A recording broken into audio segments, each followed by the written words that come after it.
नमस्कार एस्पिरेंट्स और स्वागत है आप सभी का आरपीएससी फर्स्ट ग्रेड पेपर 1 2024 की इस एकदम डीप और कॉम्प्रहेंसिव मास्टर क्लास में। देखिए, एक सीरियस उम्मीदवार होने के नाते आपको पता ही होगा कि आज के टाइम में सिर्फ पढ़ना काफी नहीं है, हमें स्मार्ट तरीके से पढ़ना होगा। आज के इस सेशन में हम इस साल के एग्जाम पैटर्न को डिकोड करेंगे, एक डीप सब्जेक्ट एनालिसिस देखेंगे और साथ ही एक स्ट्रिक्ट एग्जीक्यूशन स्ट्रैटेजी पर बात करेंगे।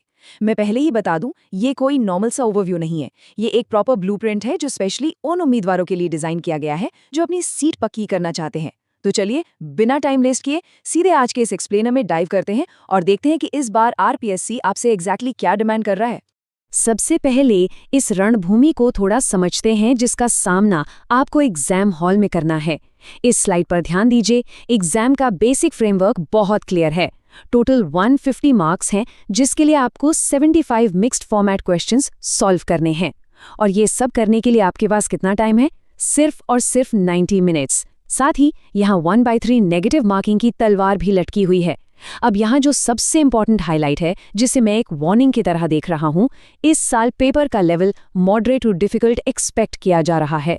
इसका सीधा सा मतलब है कि ऊपर ऊपर से पढ़ने से काम बिल्कुल नहीं चलेगा।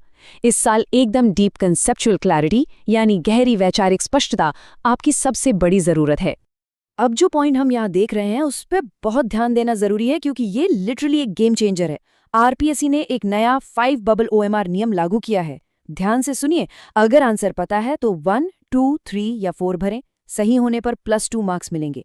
लेकिन अगर आपको कोई क्वेश्चन छोड़ना है तो अब 5th बबल भरना मैंडेटरी है, अनिवार्य है। अगर आपने कोई बबल नहीं भरा तो हर खाली छोड़े गए प्रश्न पर 1/3 नेगेटिव मार्किंग होगी। और सबसे बड़ा डेंजर जोन पता है कहाँ है? अगर आपने 10% से ज्यादा क्वेश्चंस बिना 5th बबल भरे छोड़ दिए तो सीधे disqualification, out of the game.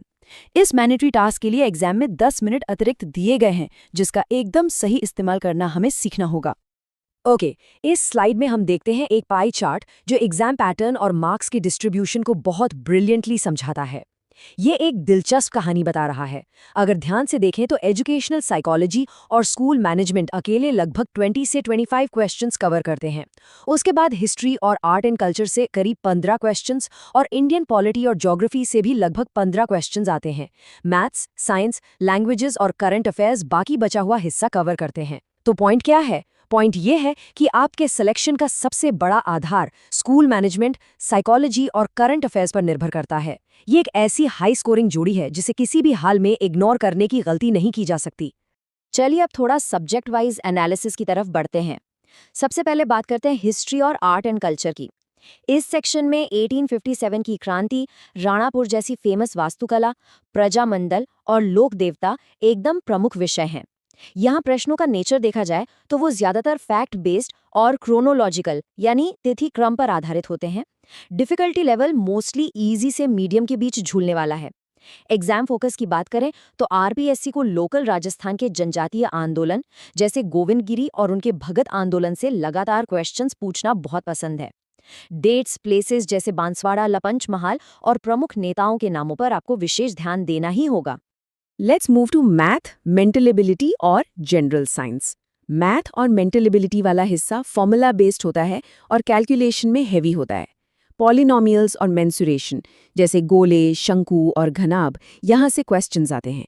वहीं जनरल साइंस की बात करें तो हार्मोन्स जैसे एड्रेनलिन, कार्बन के अपर रूप जैसे फुलरीन और साइटोलॉजी यानी कोशिका विज्ञान पर एकदम डायरेक्ट फैक्ट बेस्ड क्वेश्चंस पूछे जाते हैं। अब यहाँ मेरी तरफ से एक स्ट्रिक्ट कोचिंग वार्निंग है। मैथ के क्वेश्चंस को कभी अपने ईगो पर मत लेना। अगर किसी कैलकुलेशन में 2 मिनट से ज्यादा लग रहे हैं तो समझदारी इसी में है कि उसे तुरंत छोड़ें और आगे बढ़ें। आप साइंस के इनडायरेक्ट क्वेश्चन से यहाँ अपना कीमती समय बचा सकते हैं। अब इस स्लाइड पर इंडियन पॉलिटी और ज्योग्राफी सेक्शन का एक बड़ा नया ट्रेंड अलर्ट देखिए। अब वो पुराने सिंपल वन लाइनर क्वेश्चंस भूल जाइए। प्रश्न अब कथन A, B, C वाले कॉम्प्लेक्स फॉर्मेट में आने लगे हैं। पॉलिटी में गवर्नर की शक्तियां, पंचायती राज और करंट अफेयर्स से जुड़े नाम काफी इंपॉर्टेंट है। वहीं ज्योग्राफी में अरावली की चोटियों का आरोही क्रम और 2011 की जनगणना पर हमेशा फोकस रहता है। क्योंकि एक डीप कॉन्सेप्ट जोन है, इसलिए in complex statement based question से निपटने का सबसे अच्छा हथियार है एलिमिनेशन मेथड। सिंपल सा रूल है, गलत ऑप्शंस को हटाते जाइए, सही जवाब खुद ब खुद आपके सामने निकल कर आ जाएगा। अब हम आते हैं एग्जाम के उन सेक्शंस पर जो मेहनत थोड़ी कम मांगते हैं पर मार्क्स भर भर के देते हैं। लैंग्वेजेस यानी हिंदी और इंग्लिश में संधि, प्रत्यय, एक्टिव और पैसिव वॉइस और प्रेपोजिशंस पर डायरेक्ट ग्रामर रूल्स लागू होते हैं। ये एकदम हाई यील्ड स्कोरिंग जोन है। दूसरी तरफ करंट अफेयर्स एक हाईली प्रेडिक्टेबल सेक्शन है। यहाँ आपको बस राइट चीजें टारगेट करनी है। राजस्थान बजट 2025-26 के डेटा, पद्मश्री 2025 के मिलान वाले सवाल और स्पोर्ट्स जैसे AFC बीच सॉकर पर डायरेक्ट फोकस होता है। तो मूल मंत्र क्या है? नवीनतम स्टेट बजट से सीधे डेटा याद करें। यह अकेला आपके करंट अफेयर सेक्शन पर डोमिनेंटली राज करने वाला है। चलिए अब आते हैं एग्जाम के सबसे क्रूशियल और थोड़े ट्रिकी पार्ट पर, एजुकेशनल साइकोलॉजी और स्कूल मैनेजमेंट। इनका जो कॉम्प्लेक्स जाल है उसे समझना बहुत जरूरी है। यहाँ पियाजे के स्कीमा, वाइगॉट्स्की और बंडूरा के ऑब्जर्वेशनल लर्निंग के सिद्धांत सीधे इमोशनल इंटेलिजेंस और लीडरशिप स्टाइल से जुड़े हुए होते हैं। साथ ही डायट, SCRT जैसी संस्थाएं भी सिलेबस का मेन हिस्सा हैं। लेकिन ध्यान रहे, इस सेक्शन का डिफिकल्टी लेवल जनरली हाई ही होता है। क्यों?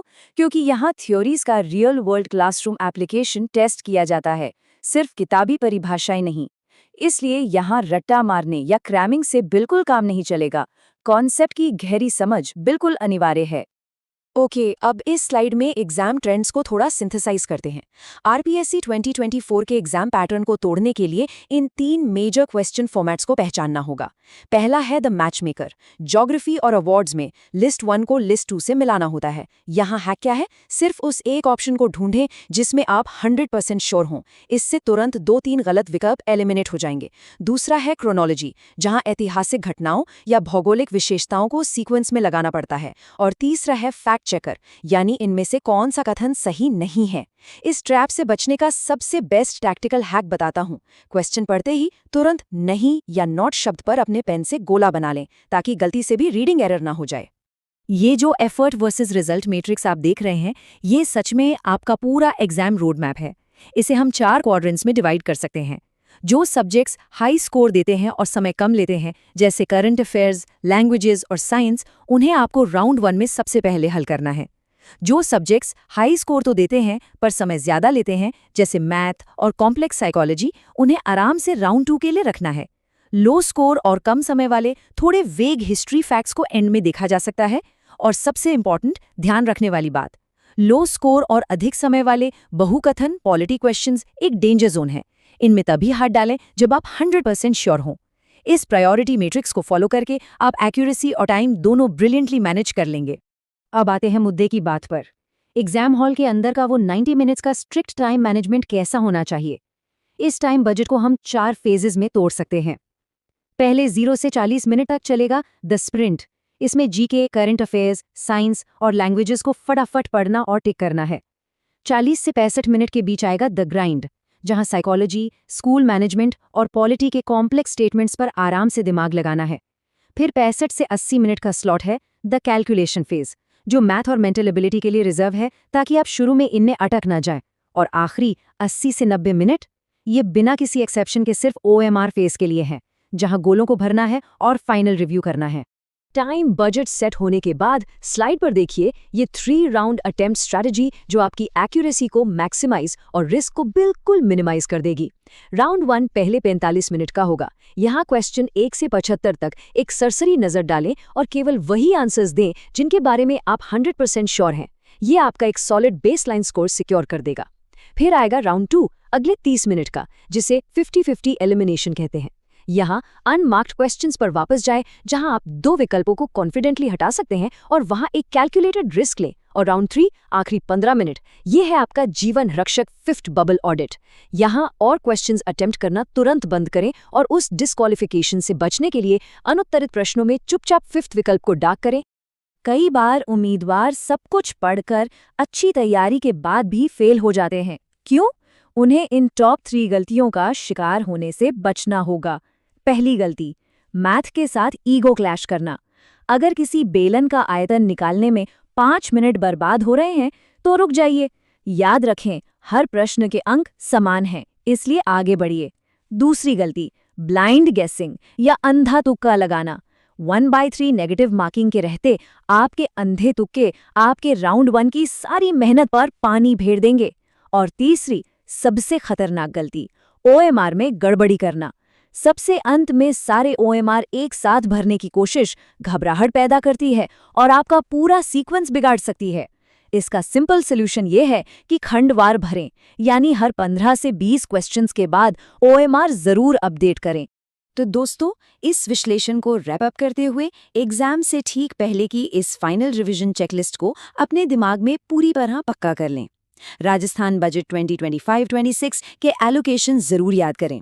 मैथ्स में मेंसुरेशन के फॉर्मूलाज को एक बार दोहरा लें और पियाजे वाइगोत्स्की जैसी साइकोलॉजी थ्योरीज के कीवर्ड्स फिर से ब्रशअप कर लें। और हाँ, सबसे जरूरी बात, एग्जाम में बैठने से पहले नए 5 बबल OMR शीट के साथ कम से कम एक फुल मॉक टेस्ट की प्रैक्टिस जरूर करें।